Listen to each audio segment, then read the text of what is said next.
In the mid-1960s, Britain wasn't worried about aliens coming from the stars.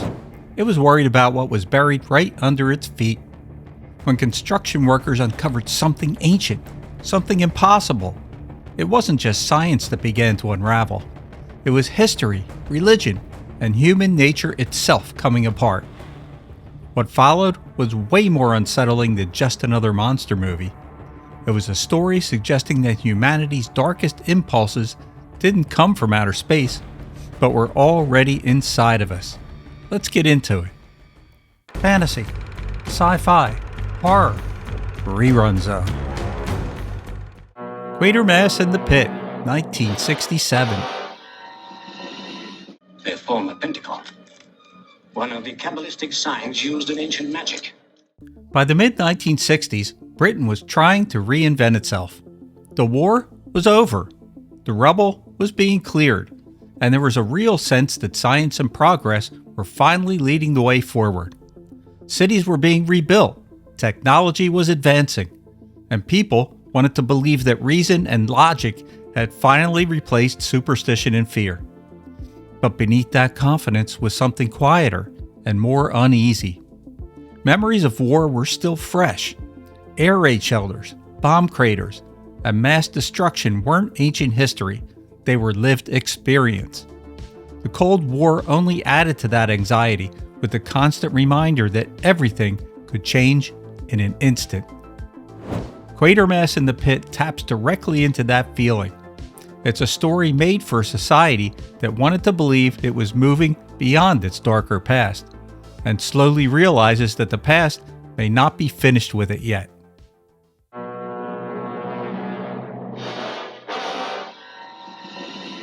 What are you trying to say? That the Germans didn't make this and then lose the secret? Construction workers digging in a London street uncover something unexpected. Strange skulls buried deep underground. At first, it's treated as an archaeological curiosity, maybe the remains of an ancient burial site. Then things become more, let's say, troubling. As digging continues, the discovery grows larger and more difficult to explain. Authorities arrive, scientists are called in. The possibility is raised that what lies beneath the surface might be an unexploded bomb left over from the Second World War, a reminder that the ground itself still carries scars from the past. But as they dig deeper, it becomes harder to accept that explanation. This isn't just debris. Whatever has been buried here doesn't belong to any known chapter of human experience.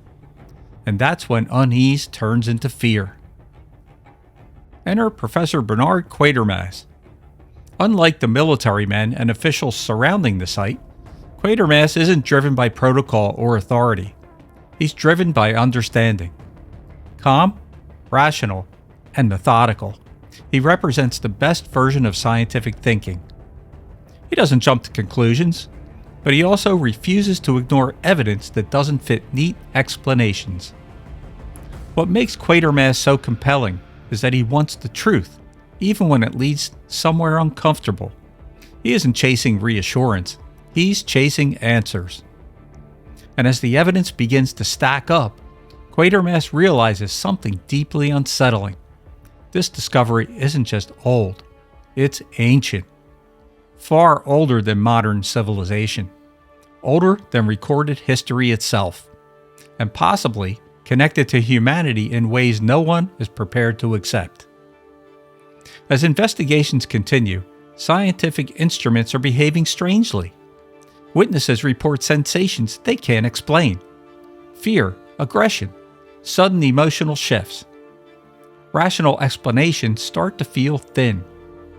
The object beneath the ground doesn't just exist, it starts to affect people. Tension grows between scientists and military authorities. Each group wants control, but neither one really understands what they're dealing with. The situation becomes a quiet power struggle. Not over territory or weapons, but over interpretation. What does this discovery mean? The most disturbing realization is this: whatever has been uncovered doesn't just threaten the present, it reaches backward into humanity's distant past and suggests that some of our darkest instincts may not be learned behaviors at all. They may be inherited.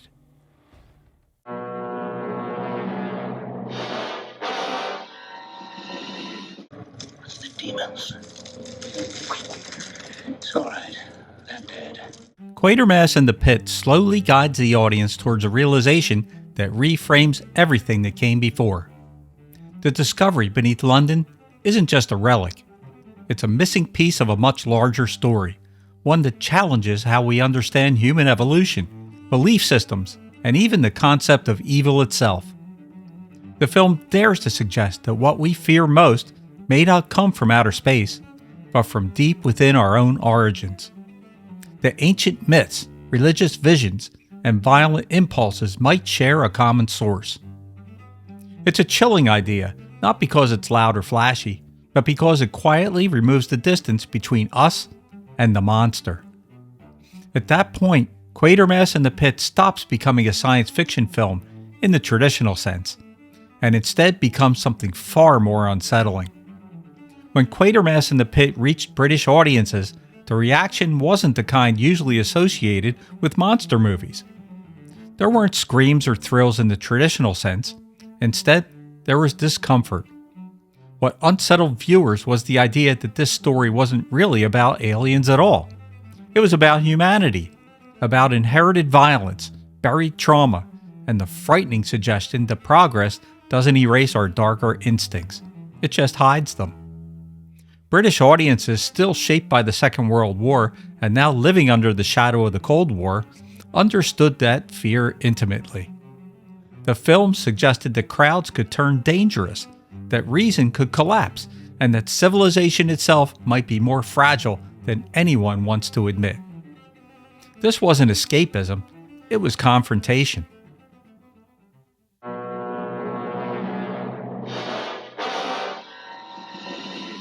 By 1967, Hammer films had a very specific reputation. Audiences expected Gothic castles, capes, familiar monsters, and a certain sense of theatrical comfort. Even at their scariest, Hammer films usually reassured viewers by keeping horror safely rooted in folklore. Quatermass in the Pit broke that agreement. Instead of ancient castles, the film takes place in modern London. Instead of superstition, it leans heavily into science. Instead of distant legends, the threat is woven directly into human history itself. For many viewers, that shift was jarring. This didn't feel like a Hammer film, and that was exactly the point.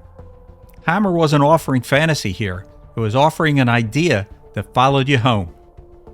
Yes, there is a monster in Quatermass in the Pit, and its design is memorable, unsettling, and effective. But focusing on the creature alone misses what the film is really doing. The monster isn't frightening because of how it looks, it's frightening because of what it represents.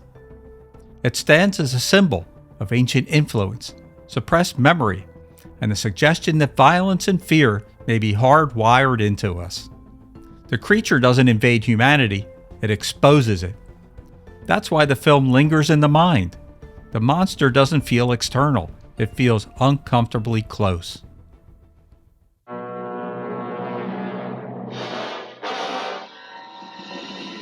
Quatermass in the Pit wasn't just unsettling on screen, it was an uncomfortable film to make. By the time Hammer released it in 1967, this story had already lived several lives. British audiences had seen it first as a BBC television serial nearly a decade earlier. They thought they knew it, but what Hammer delivered was darker, more explicit, and far less reassuring than anything that had come before. One of the biggest changes was the casting of Professor Quatermass himself. Earlier films portrayed him as loud and confrontational, but actor Andrew Keir took the role in a completely different direction. His Quatermass is quiet, thoughtful, and deeply uneasy about what he's uncovering. Even the series creator, Nigel Neal, who openly disliked the earlier portrayals, felt this version finally captured the character that he'd written. That shift alone changes the entire tone of the film. Neal also used Quatermass in the Pit to explore ideas that were risky for their time. The story quietly suggests that ancient religious visions and myths may have a biological origin, that what humanity once called angels or demons could actually be misinterpreted memories of something far older. More disturbing still is the implication that violence and fear might not be learned behaviors at all, but inherited ones. Even the monster reflects that thinking. It wasn't designed to be a traditional creature or a crowd-pleasing spectacle. The design was intentionally unfamiliar, insect-like, distorted, and difficult to read. The goal wasn't to scare the audience with aggression, but to make them feel uncomfortable simply by looking at it. Hammer struggled with what to do with the finished film. It didn't fit their gothic horror image, and it wasn't a standard sci-fi thriller either. Posters promised action and spectacle, but the film itself offered something much colder and more unsettling.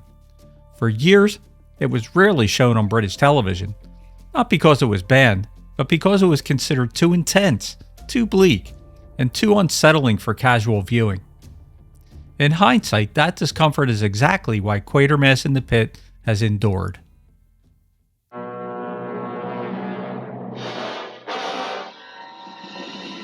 Over the years, Quatermass in the Pit has come to be regarded as one of the most intelligent science fiction films Britain has ever produced.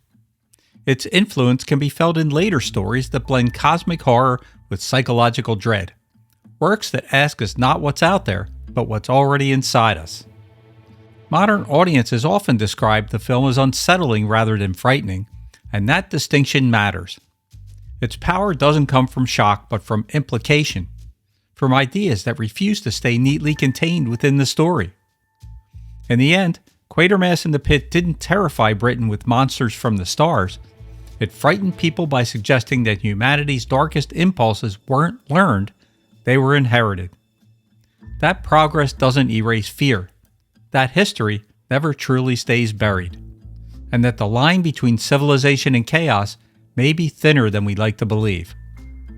It's a quiet kind of horror, a thoughtful one, and decades later, it still feels unsettling in ways many louder films never manage.